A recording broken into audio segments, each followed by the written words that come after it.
और नीचे कितना लोग उनका सबके सत्कार में लगे हुए हैं।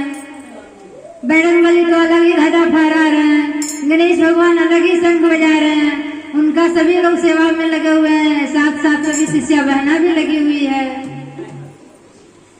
देवलोक से चलली भवानी से भगवा करे ले जय जयकार। देवलोक से चलली भवानी से भगवा करे ले जय जयकार। देवलोक से चलली भवानी से भगवा करे ले जय जयकार। देवलोक से चलली भवानी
आरती उतार रहे हैं।